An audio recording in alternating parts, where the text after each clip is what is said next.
Okay, rules rapid fire. No overthinking. We don't like that. Have fun. Introduce yourself. So, I am Brandon Moon. I'm originally from Mercer, Pennsylvania. I live in Pittsburgh. I've lived in New England. I went to Point Park. I have a lot of random jobs. I run clothing companies. I work in the music industry. I work in sales. I do all kinds of stuff. So that's me. Why do you post so much?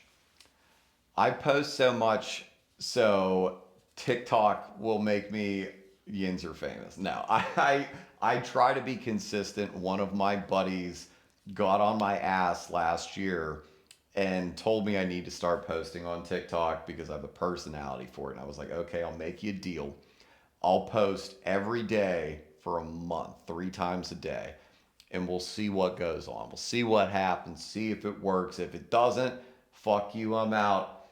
Well, about 2 weeks in, I had a video do pretty well, and then basically it just like went downhill real fast, and I was like, ah, fuck. So I had to keep posting. So now I do a lot of videos.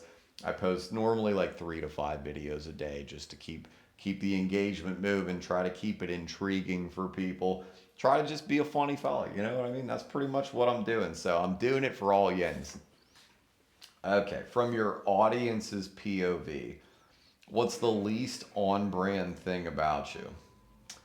So I don't really know if there's anything off brand or on brand. I like to be all over the map. I don't want people to know what I'm going to do next. I want to be an outlier, as Tolly likes to say. I like to be all over the fucking place. I've done it all. I continue to do a bunch of different things all the time. The clothing lines have been something that have been associated with me for a while. TikTok kind of seems to be like a new thing that's become associated with me recently.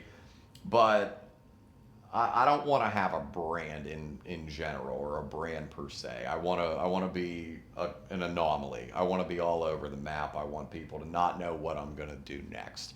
I think that's the best way for me to look at it. So I don't know if there's a least on brand thing. I think the most on brand thing is being off brand, if that makes sense. So we'll go with that.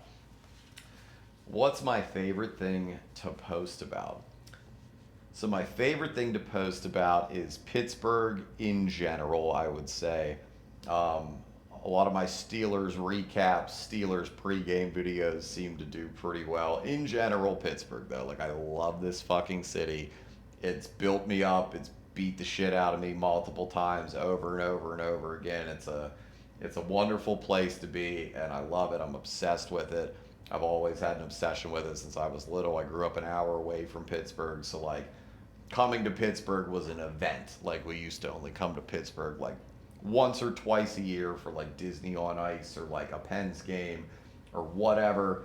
And it was like always one of those things. Like you come down 279 and you see that UPMC building. Like this was the first city I associated like not being from a small town, like associated like the big city with was Pittsburgh. Like even though it's not that big of a city, it's a big small city, but it's like this was the big city to me. And like I looked at it as a kid like I'm gonna make this place my fucking bitch. Like I'm gonna figure it out. Like I'm gonna do this here and we're gonna do it. We're not gonna go nowhere else. We're gonna love it and we're gonna figure it out.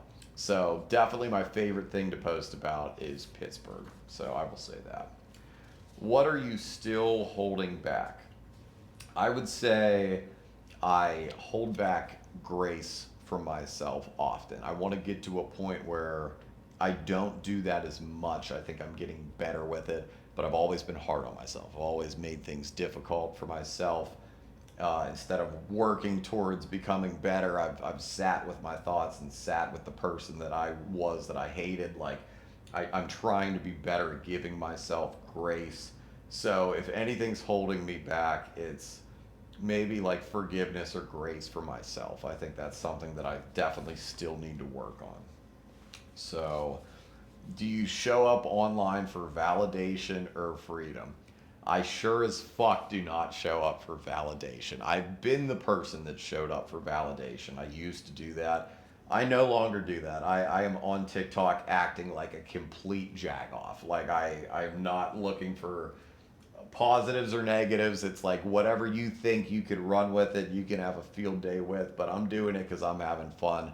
I feel free on there doing whatever I want. I feel free doing my businesses and like making clothes, selling vintage clothes. I want people to feel like they're shopping out of my closet. That's a freedom in general. Working in the music industry, seeing the way music moves people and makes people happy, that's freedom. I'm over the point in my life where I do much for validation. If anything, it's like I appreciate it if you validate me for positive things. If I see someone out at the bar and they come up to me and be like, I saw you on fucking TikTok. Like I love that shit. Like that's fucking dope. But like I don't do it for that. I do it to try to make people's days and their lives a little bit better, to get their mind off of reality for 30 seconds, 60 seconds, whatever it may be. So not doing it for validation, I think, will make you more happy at the end of the day. Give me a hot take about social media. Social media is not real. Social media is a fantasy world. A lot of people are looking for validation on social media. And once again, I will say, like, I've been that person before, but at the end of the day, I think your best move is to not do anything for validation. I think if you're doing it for validation, you're doing it for all the wrong reasons. You're worried about all the wrong things. I think you need to do it for yourself. Make yourself happy. If you're being your true self on social media, I think people appreciate that. If you're honest and straightforward about your opinions, whether people like them or not, you're going to need to get over that shit, whether people like you. You don't want people to like you for who you're not. I'd rather people not like me for who I am. Like that's kind of where I want to be. Social media is it's fake though. It's all fucking fake. It's not real life. Treat people well. Don't worry about how many fucking likes you get on a post. So, what would you tell someone who is afraid to express themselves on social media? Fuck them.